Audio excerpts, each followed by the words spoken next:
ओम नमो भगवते वासुदेवाय. स्वयंभू मनुच्या दुसऱ्या मुलाचा वंश म्हणजे प्रियव्रताचा वंश विस्तार करून सांगत असताना शुक महामुनी परीक्षित राजाला ऋषभदेवांचा जो ज्येष्ठ पुत्र 100 पहिला भरत त्याचं चरित्र आता सांगायला घेत आहेत. शुकदेवजी म्हणाले की राजा,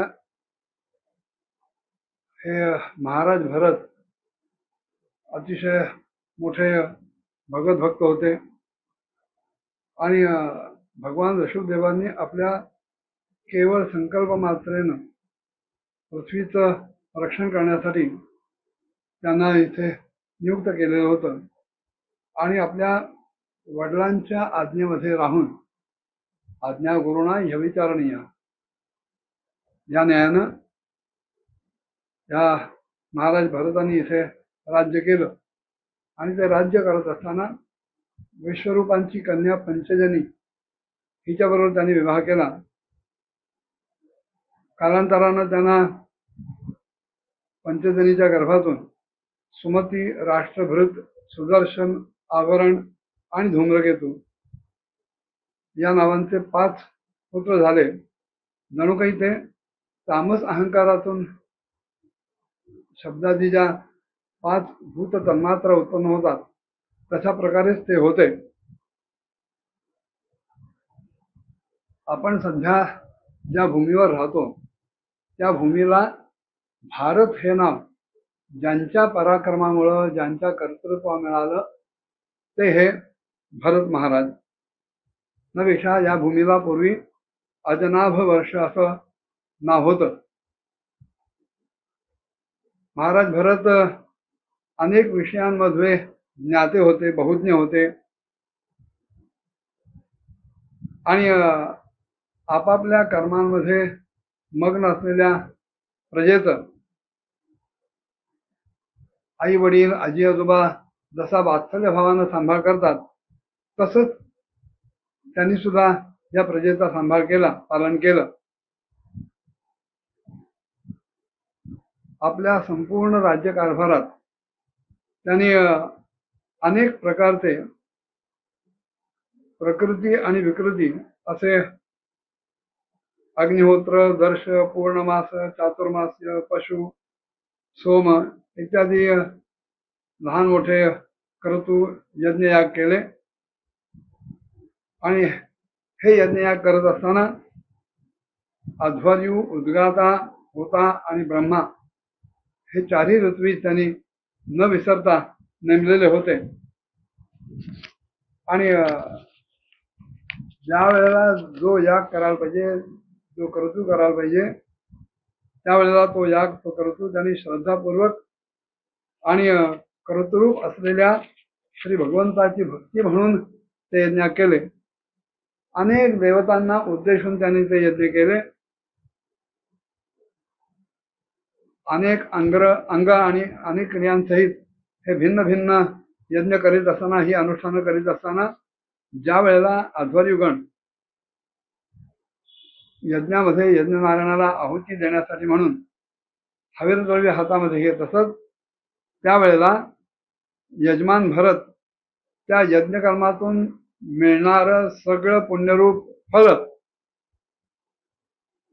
भगवान वासुदेवांनाच अर्पण करत असत.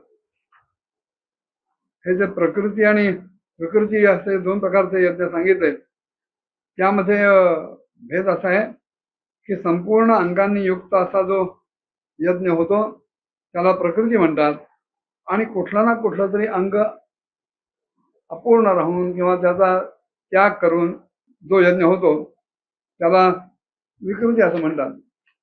यज्ञ कोणताही असो, पण ह्या यज्ञातून जे काही पुण्यरूप फळ प्राप्त होत होतं ते सगळंच्या सगळं फळ महाराज भरतांनी भगवान वासुदेवांना अर्पण केलं. त्याचं कारण असं आहे की देवता कुठली जरी असली तरी सुद्धा त्या सगळ्या देवतांचे प्रकाशक, त्या देवतांना उद्देशून म्हटले जाणारे सगळे मंत्र, त्या मंत्रांचं प्रतिपाद्य आणि त्या सगळ्या देवतांचं नियंत्रण करणारी जी मुख्य देवता आहे, जो मुख्य देव आहे, ते दुसरं तिसरं कोणी नसून भगवान वासुदेवच आहे. अशा प्रकारे आपल्या भगवत अर्पण बुद्धिरूप कौशल्यानं हृदयातल्या रागद्वेषादी अनेक मळांचं मार्जन करत हृदयातले सगळे ते दोष घालवत घालवत त्यांचं हृदय अतिशय शुद्ध झालं आणि ते सूर्यादी सगळ्या यज्ञभुक्ता देवतांना भगवंताच्या विविध अंगांच्या ठिकाणी पाहत पाहत भगवंताचं नाना प्रकारे चिंतन करत होतं.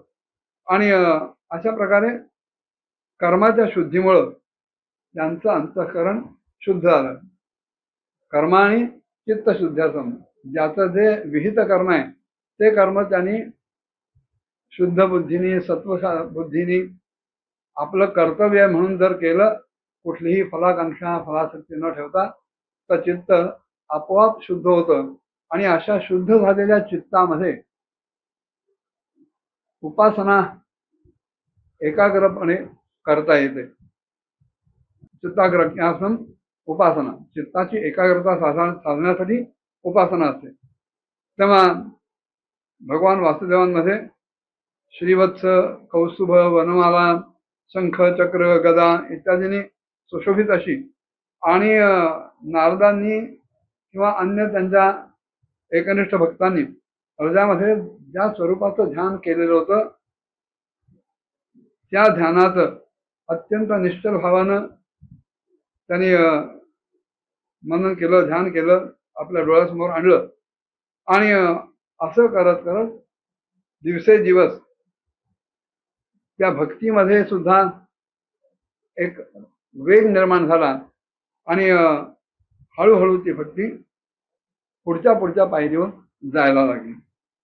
पुढे भरत महाराजांच्या आयुष्यात काय काय घडलं पुढच्या भागात बघूया. ओम नमो भगवते वासुदेवाय.